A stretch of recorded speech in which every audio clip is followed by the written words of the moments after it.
I've always thought that I was more of the product type of CEO, so I can fill in for the head of product for most things. And I did that for a long time at Foursquare before we eventually hired people to run it. With the project that we're working on now, just because like the tools are so different, we hired a lead product person almost immediately, just because I met this woman who was very, very skilled, like really into the product and had worked in stuff in adjacent spaces and was very fluent in like AI tools and technology. And it's like, not only do you know stuff that I don't, but you know how to work in a way that I don't know how to work. This is Executives Unplugged. I'm Keith Cowing, your host and executive coach, and that was the voice of Dennis Crowley, founder of Foursquare and Hopscotch Labs. Today, we're talking about the biggest mistakes that founders and CEOs make when hiring their first VP of product or CPO. Focus on companies in the Series A to Series C range. So if you're a product leader or a founder, this is for you. In order to break this down, I went and talked to four of the best in the business: Chris Running, Jodi Jefferson, Michael Cullen, all executive recruiters who work with CEOs every day to build out their executive teams, and Dennis Crowley to get that CEO perspective. Let's jump in. When a CEO picks up the phone and says, I want to hire a head of product, what is the first question that executive recruiters ask them to clarify? And I think this one's really important because as a coach, I find a lot of founders and CEOs skip this important step, and it's one of the most critical things to determine whether or not the hire works. Whenever we're having a first-time conversation, even if it's just kicking the tires on like, do you need to go to search? Do you even need to hire this person? Is identifying what are the business problems at hand, or put otherwise, what is bubbling up in your business that is causing pain points that make you to believe that you even needed an executive? And like starting with the what and the why is super helpful to then unlock the who. So like my first question was, what are the business problems you need this person to solve?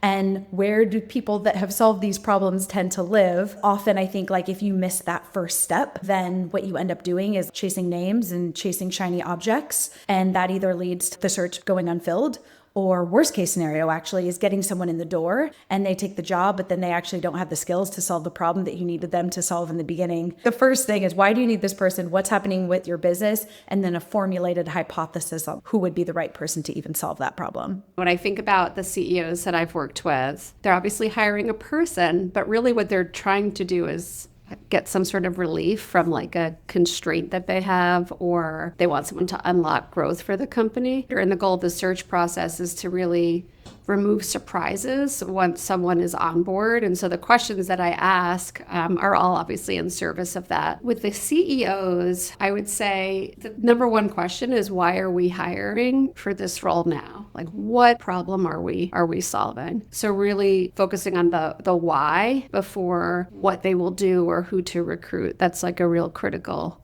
question to start with. I love that framing from Jodi. Remove surprises once someone is on board. It's a huge part of your job, and it's a big part of the game to make sure that you can not only find the right person, but graft them onto the team once they join. Now, assuming you've clarified why you're hiring somebody and what you really need in the company, now you start looking at resumes. There's a trap that people frequently fall for. I'll let Michael describe it. One mistake I've seen CEOs make is hire the person they think they should want to hire versus hiring the person they need in the next 12 to 18 months. And so they get potentially too attracted to big names on resumes or big brands and don't really think about where they are today and what their business needs. And so get a little bit enamored with the person that has the background from the big 5,000 person company without realizing that maybe that's where they're going, but that's not really who they are today. And then that person gets in there and it's a different thing. When you're running a product organization at that scale, it's much more about orchestration, organizational architecture. Whereas in these startups, it's so close to sales, so commercial, so with the customer. And so it can look a lot different in terms of how they operate and what those cadences should look like. Now in practice, when the rubber hits the road and you're comparing candidates and you're deep into a search, it's frequently not the candidate that glows on paper as the one you think you're going to be excited about that ends up working out the best if you're very careful about what you're looking for. I'll let Chris give you a great example. I recently ran a CPO search for a Series C company. They're a SaaS company in the health tech space, growing rapidly, and they had some attrition on their team. and also needed someone who could help think about how they scaled into the enterprise space from a product perspective and moved up from SMBs to more enterprise. So there was 2 business problems at hand, and there was 2 candidates on paper, both of which had open-ended questions. So on one hand, I'll give you 2 examples. One hand, it looked like a killer on paper, and they were at one of the fastest growing companies, SaaS companies to date, had seen them through the perfect growth, had all the brands and logos on their resume that you would want to see. However, they had recently stepped into more of like an IC 0 to 1 new product initiative strategy type role. And so when we dug in there a little bit, we realized, yes, they have the brands. Yes, they've done the thing. They check all the boxes. But actually, in this case, they needed a really, really strong people leader who could inspire, who could hire, who could mentor, and who could really be like a strong people leader that folks would look up to and that would inspire the team. And so when we chatted with this person, that wasn't their spike. Their spike was like, what do I build, scrappy early days, and actually do the building themselves rather than the building of the team. Build the product, not the team. And so for all of those reasons, they got to almost the final stages. And then once they really spent meaningful time with this person, they realized like we would be hiring them for the wrong reasons. They would look good on paper, but they wouldn't actually put a stop to some of the problems that had been bubbling up. On the flip side, they had someone that looked less attractive on paper, okay? So this was someone that was coming from the health tech space, and their hypothesis was enterprise SaaS is better, like B2B SaaS is better than health tech, and the caliber there is different. And it was a talent pool that we had decided to spend not a ton of time in. And so there was these preconceived biases going into the conversation. But when I was on the phone with the candidate and I was asking specific questions around where was the team at when you joined and what happened during your time there with the team, product aside, that was one of my questions. And this person told me about how they had inherited a team where the NPS score of the team was like in the low 30s. They came in and brought that percentage point up to the high 70s in like a 6-month span, turned the morale around, turned the trajectory of the team around. And I really uncovered in a quick call that like their spike was the leadership. As soon as she talked to the CEO, it became very obvious this is our person. You know, she was highly sought after in the market. They ended up closing her. And it kind of goes back to put your logos and your brands and like your preconceived notions aside and focus on what is the business problem here that needs to be solved. For her, it was like she was clearly that inspiring leader that they were looking for. And so once we asked the right questions, she was the clear winner where she was the less obvious one on paper. There's a big difference between building the product and building the team, and you need to be really clear about which one you're looking for or if it's both. There are different moments in different companies at different times, and your needs will determine who the right fit is. And so if we can't rely on the resume and the flashy names, the flashy logos, how do you find the right person? Michael has an excellent technique that might change how you look for your next candidate. One thing I like to do is look at the person before the person. So finding the person that was, at maybe a rival startup or a similar business that's 18 months ahead of them and say, okay, where was their CPO before they were there? Because if you start to dial the clock back, we're trying to find someone that's on an upward slant. We're not trying to find the person that's already at cruising altitude. That person's going to be more expensive. They may have come up in a different kind of product environment that we're in right now. And so a lot of it is trying to find, the executive before they're the executive, and then looking at other businesses, looking at other competitors, similar businesses, and saying, where was that person 6 months before they hired them? And how do we go find someone that looks like that? So we're looking for trajectory, not altitude, which is an important distinction to think about. And now as we progress through this search phase, the next thing is to assess the candidates that are in front of us. Jodi has a great breakdown for this to think about how to evaluate whether or not these people have what you're looking for. Every search is so unique, even when the title is the same and you would think, okay, it's, I have a bunch of Series B product hires, VP product, same title. It's always different, each one.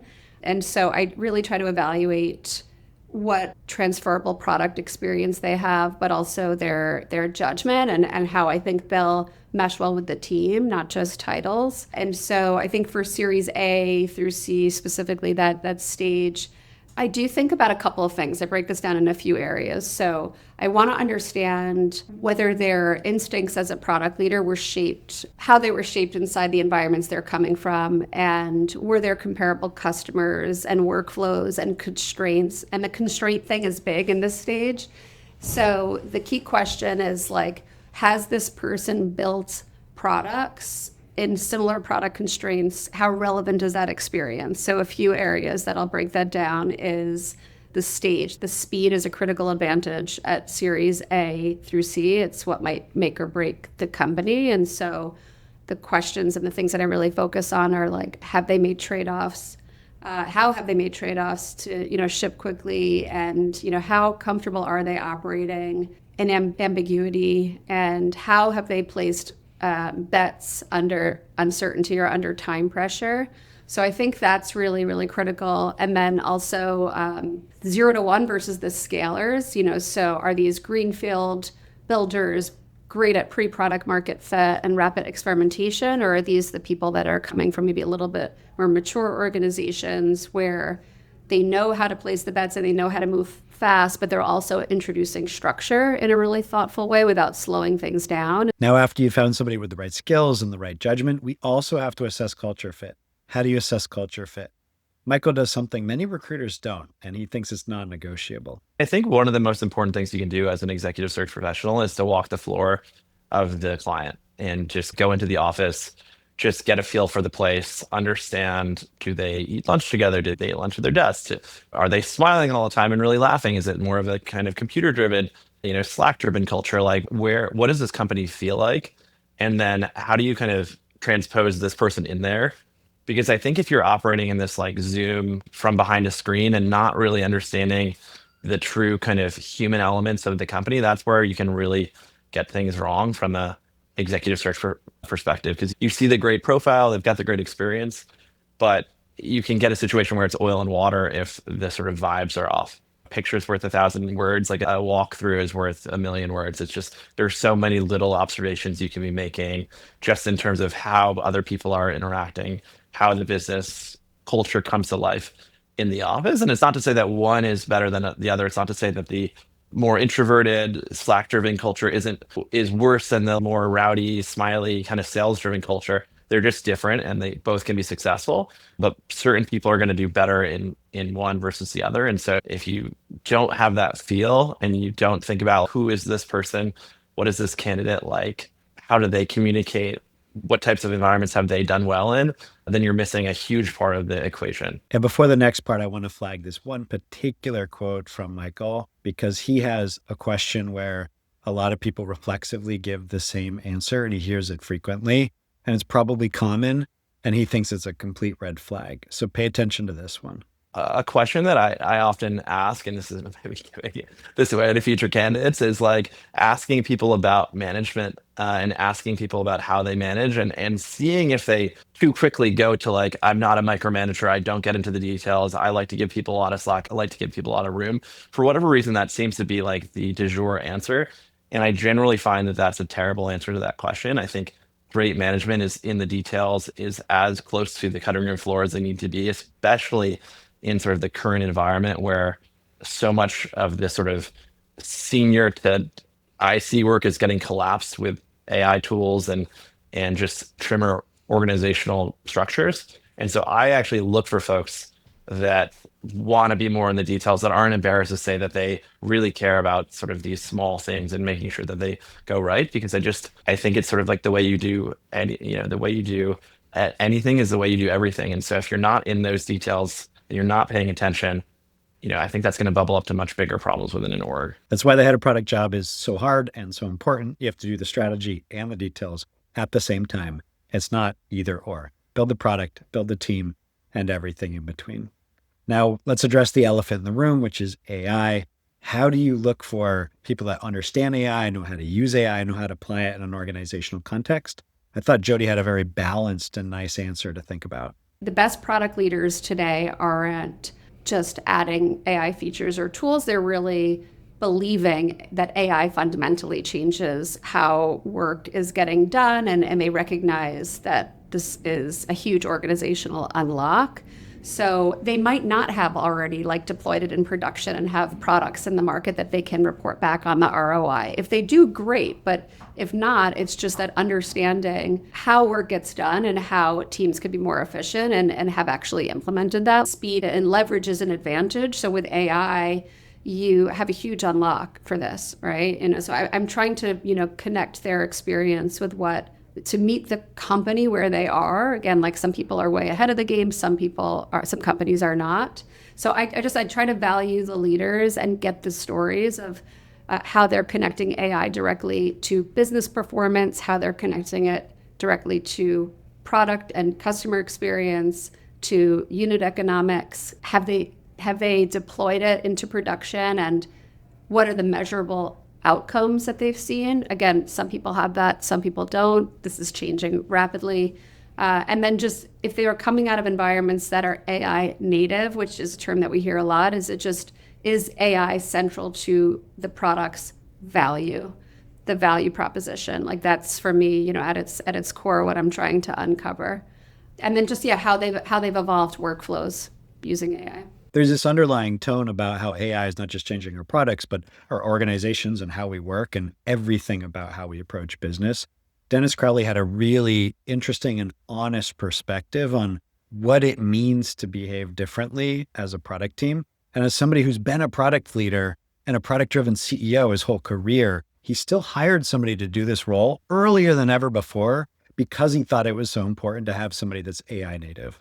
I've always thought that I was more of the product type of CEO. So I can be like, all right, I can fill in for the head of product for most things. And I did that for a long time at Foursquare before we eventually hired people to run it. With the project that we're working on now, just because like the tools are so different, we hired a lead product person almost immediately, just because I met this woman who was very, very skilled, like really into the product, and had worked in stuff in adjacent spaces and was very fluent in like AI tools and technology. And it's like, you just know, not only do you know stuff that I don't, but you know how to work in a way that I don't know how to work. Given that I think there's a whole crop of younger folks that are just AI tools first, where I feel like I have to work to kind of make the AI tools native to my workflow. It's like just organic for some of these folks. So that's different. And it's been wonderful because I feel like from the beginning, I kind of have like a counterpart to bounce ideas off of. Okay, so we've made a lot of progress. We identified what we need. We brought in the right candidates. We assessed them. We interviewed them. Now you get to make a final call, and you have to have conviction. And so what does it mean to have conviction, and how do you get there as a CEO? I'll give you an example that came up recently. I was working with the CEO, and they wanted to hire someone. It's the top job for a really scaled company. Product and engineering combined is probably a 200-person organization. And the person that was like the killer, the person who had outperformed every other candidate, was more of an underdog. Like they had less experience and they had a VP title. And so the hiring manager kept alluding to like, oh, but not the top job, not the top job. And so I had to say, hey, you're meeting this person, and they actually met up at a conference recently. You're meeting them face to face. This is probably your last conversation. If you don't have conviction, your board's not going to have conviction. And if you don't have conviction at this point, it's going to be really hard to close them, because they also are going to be like, they have a great thing going too. And so if you don't have conviction even before we get to the close, it's not going to work. So I said, spend your time, ask them. In this instance, there had been technical founders who had left, and this person had stepped into the number one job, but just didn't have the C title. And I knew that, but it's kind of one of those questions that doesn't always make its way into the assessment process, like the interview questions. It's kind of a weird thing. So I coached the hiring manager. I said, hey, I want you to ask them, hey, when the co-founder left, the CTO co-founder who was previously overseeing product and engineering, when they left, when was that? How did your remit change? How did your scope change? What were the things that felt really different for you? And it was so funny. He showed up to the meeting. It was like the same day that he had met with that candidate. And he was like, you were both right. It was me and one of the investors on the call. He's like, you were both right. Definitely in the top job. Reports into the board, has like absolute responsibility of like the C title. In fact, I'm actually nervous now. I'm like, can we close them? What's going to happen when we give them the offer? They're for sure going to get countered with the C title. Now let's flip the tables for a second. What advice does Chris have for candidates assessing the CEO and the opportunity. And then on the candidate side, I think sometimes if you have open-ended questions on like the product itself and the caliber of the product or the caliber of the team, that can also be like a really tricky thing to ask a CEO or a hiring manager about without offending them. Basically, like, what's the caliber of your team? Is your product really what you say it is? And like, how do I pressure test this in a way where I feel confident and I don't come in and realize it's something I didn't sign up for? And so in the case of this one, what I told the candidate was I said, like, there's a few things you can do on your own, of course. You can go on LinkedIn and you can look at the people who are there and who were there and get a sense of quality and tenure. But I actually don't think that matters. I actually don't even think it matters who's on the team today. What matters is, do you have full ownership and autonomy to build the team that you have the conviction that you need to build in order to build the product that is going to be a winning product? And so what I encourage the candidate is like, I actually wouldn't spend your time on who's on the team and should I meet them. I would spend your time on what responsibility and autonomy will I have in shaping the direction of the team, the location of the team, the strategy of the team, strategic hires, the budget for that team. And if you have like full autonomy and trust from the leader, then like the rest doesn't really matter. And so that was the conversation that they had as well. I work with a lot of CEOs and CPOs and VPs of product, and that relationship fails at least half of the time. And a lot of that is avoidable. Now let's listen to Jodi, because she calls out one of the main failure modes that you get into when this situation doesn't work. And as a head of product or as a CEO, you want to avoid it at all cost. In many cases, sometimes when there's like a hiring, failure, it doesn't come from that person not being qualified. It's just like misaligned expectations, companies and candidates not asking the right questions up front. And so the role of the search process is to surface those realities and allow everyone enough time. I think companies are usually spending at least a minimum of 10 hours, if not more, with a candidate at the executive level before a hiring decision is made. And there's also, there's board meetings, there's working sessions, there's multiple touch points with the CEO. The CEO may have had board pressure to make this hire, but at this point, they really should have the clarity in terms of why they're making this hire. And are we targeting the right level of talent? Sometimes the leveling is always really interesting with these searches. I think the hardest part sometimes for me and my job is not finding the right talent. It's just like calibrating the level. And so I think CEOs at this stage, I think what they want to, what their kind of, I guess, what their fear might be is like, can this person operate at startup speed? Would they want someone with vision, but are they actually too strategic and not operational enough? Will they slow us down? So like, these are some of the sort of fears that might be surfacing that I encourage them to really discuss and obviously throughout the process surface. And then for the candidates, I think they might be thinking, does the CEO really want a product partner and a product visionary, or do they just want someone to execute? Like, will I truly own product decisions? And so I think these are just sort of like some of the elephants in the room that should be addressed during the process, like decision ownership, leadership expectations, success definitions, like 12-month review. Let's envision what this looks like. What I always say, like, if this candidate knocks it out of the park in 12 months, what will they have accomplished? And if a CEO can't answer that up front, we shouldn't be making the hire yet because we might make the wrong hire. How will we know if they're successful? So defining outcomes is really important up front. Don't forget, you need to be crystal clear about what knocking it out of the park looks like in 12 months. Now let's transition to selling. How do you actually close the best candidate and get them on board? I think for the most part, you should be able to get the compensation things lined up if you're the right person in the right place. I think what they're really worried about is like making the wrong decision and committing their life and their career into this new thing. That's, I think, a lot more challenging than the financial piece of it. I think a lot of really successful execs have done well in their career, have plenty of opportunities. So it's really more about investing their time and their sort of career chips on this thing. And so I think the best way to do that is to, one, really get to know the candidate and what makes them tick, understanding them as deeply as you possibly can, understanding what does their spouse think about this? Are their kids going to have to change schools? Are they going to be able to make it home for dinner? All those little things are really critical when you think about moving someone from one job to another. And then also, can you get validation that is not just you, the recruiter, or the CEO in this role? So can you bring in an investor who's obviously a little bit biased, but maybe just brings a third party point of view. Can you bring in a touch point of someone they know that knows the CEO so that they can feel comfortable in that back channel? But I think it's all about getting the candidate really comfortable with making this big jump. And it's, again, less, obviously the compensation is critical and you can't ignore that. But most of the time when these things go south, it is because something broke in the trust building exercise, not because they were off by X dollars. We were not recruiting a new BFF for the CEO. So it's not about, are you guys going to be best friends when you guys hang out and you have all the same interests and you watch the same TV shows?